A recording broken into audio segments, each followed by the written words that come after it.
കേരള മനസാക്ഷിയെ പിടിച്ചുലച്ച ഷെഫീഖ് വധശ്രമ കേസിൽ പ്രതികൾക്ക് ശിക്ഷ. അച്ഛന് 7 വർഷവും രണ്ടാനമ്മയ്ക്ക് 10 വർഷവും തടവ്. 2013 കുമളിയിൽ 4 വയസ്സുകാരനെ ക്രൂരമായി പീഡിപ്പിച്ചതിൽ നിർണായകമായത് മെഡിക്കൽ റിപ്പോർട്ട്. കോതമംഗലത്ത് 6 വയസ്സുകാരി കൊല്ലപ്പെട്ടതിൽ ദുർമന്ത്രവാദത്തിന് ബന്ധമില്ല.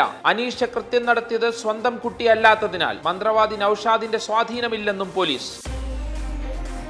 കന്യാകുമാരിയിൽ വാക്കുതർക്കത്തെ തുടർന്ന് യുവാവ് ഭാര്യയെ വെട്ടിക്കൊന്ന് ബാഗിലാക്കി. ബാഗ് വീട്ടിൽ നിന്ന് മാറ്റുമ്പോൾ മാരിമുത്ത് പിടിയിൽ. നാട്ടുകാർ തടഞ്ഞുവെച്ചത് തെരുവ് നായ നിർത്താതെ കുരച്ചതോടെ. തിരുനെൽവേലിയിൽ മാലിന്യം തള്ളിയത് രാഷ്ട്രീയ ആയുധമാക്കി BJP. കേരളത്തിന്റെ മാലിന്യത്തിന് DMKയുടെ ഒത്താശയെന്ന് അണ്ണാമലൈ. ആവർത്തിച്ചാൽ മാലിന്യം കേരളത്തിൽ കൊണ്ടിടും. ഖത്തർ ദേശീയ ദിനാഘോഷം അതിരുവിട്ടു. 90 കുട്ടികളടക്കം 155 പേർ പിടിയിൽ. മുന്നറിയിപ്പ് അവഗണിച്ചെന്നും അപമര്യാദയായി പെരുമാറിയെന്നും ആഭ്യന്തര മന്ത്രാലയം.